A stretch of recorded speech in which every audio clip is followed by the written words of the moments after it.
Pada video sebelumnya kita sudah belajar cara menentukan prefix yang paling efektif.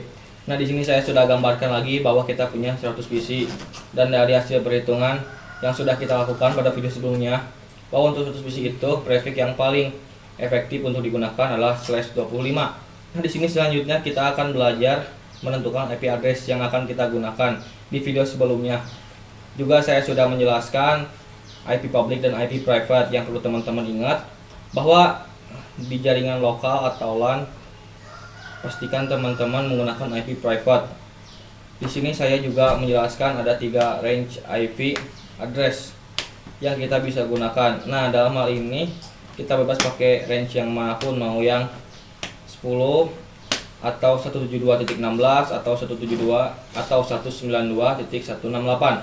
Nah, dalam ini kita akan coba pakai range yang terakhir dulu, yaitu 192.168. Jadi di sini saya akan menggunakan IP address 192.168.0.0.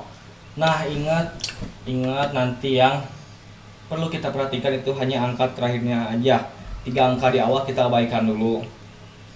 Hal ini ada namanya IP total, subnet mask, IP network, IP broadcast, dan IP range. Pertama kita cari dulu tentang total IP-nya. Harusnya teman-teman sudah mengerti ya total IP-nya berapa. Jadi gampang aja, tinggal 2 pangkat 32 dikurangi prefixnya. Dalam hal ini prefix yang paling efektif untuk digunakan yaitu /25. Jadi 32 kurangi 25 di sini 2 pangkat 7, hasilnya adalah 128. Nah, kalau teman-teman mungkin lupa, silahkan buat tabel perpangkatan seperti tadi, dimulai dari 2 pangkat 1 sampai 2 pangkat 8. Nanti kalau teman-teman sudah terbiasa dengan komputer network, sudah sering melakukan subnetting, pasti teman-teman akan hafal dengan sendirinya. Jadi nggak usah khawatir, awal-awal buat tabel perpangkatan dulu saja. Jadi sekarang kita sudah ketemu total IP-nya adalah 128. Selanjutnya kita akan belajar mencari subnet mask. Subnet mask itu apa? Subnet mask itu sebenarnya sama aja dengan prefix. Jadi kita melakukan konfigurasi IP address itu kalau ada yang menggunakan prefix, ada yang menggunakan subnet mask. Jadi tergantung sumbernya. Contohnya misal MikroTik itu menggunakan prefix Cisco itu menggunakan subnet mask. Kalau sumber lain itu mungkin beda. Ada yang menggunakan prefix, ada yang menggunakan subnet mask. Contoh lain misal Windows itu lebih sering menggunakan subnet mask. Jadi kalau melakukan konfigurasi IP address di komputer Windows, kita menggunakan subnet mask. Tapi kalau menggunakan sistem operasi Linux, biasanya dia menggunakan prefix. Tapi ada kalanya menggunakan subnet mask juga. Intinya adalah prefix dari subnet mask itu sama aja. Di masing-masing sumber ada yang menggunakan prefix. Ada juga yang menggunakan. Selanjutnya saya akan coba tunjukkan pakai tracer dulu. Jadi di sini saya akan coba dulu tracernya.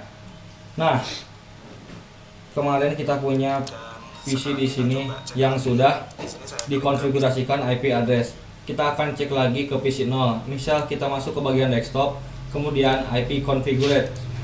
Nah, kalau kita perhatikan di sini bahwa kita diminta untuk melakukan konfigurasi IP address dan subnet mask. Di sini kita tidak untuk memasukkan prefix. Jadi intinya bahwa kalanya kita menggunakan prefix, ada kalanya kita menggunakan subnet mask. Nah, sekarang kita akan belajar cara menghitung subnet mask.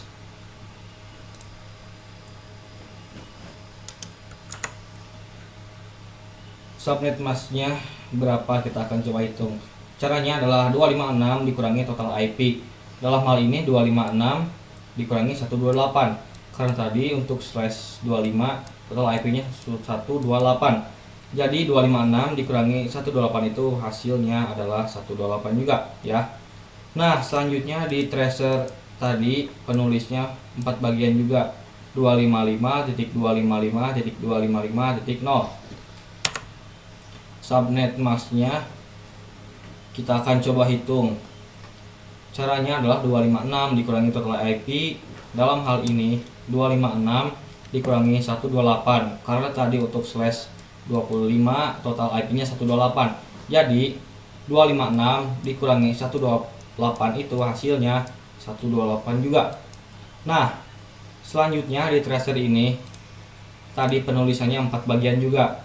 255.255.255.0. Jadi contoh subnet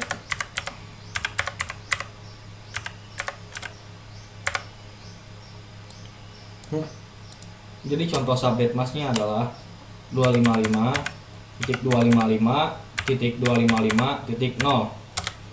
Nah, untuk slash 25 tadi kita berhasil melakukan perhitungan bahwa subnet masknya adalah 128. Nah, 128 itu adalah angka terakhir. Jadi dalam hal ini menggantikan hasil adalah subnet masknya adalah 255.255.255.128 seperti ini. Jadi hasil perhitungan tadi kita letakkan di angka terakhir. Sampai saat ini kita telah berhasil menghitung subnet masknya. Selanjutnya nanti kita akan belajar cara menghitung IP network, IP broadcast, dan IP range. Tapi saya rasa video ini cukup sampai di sini saja.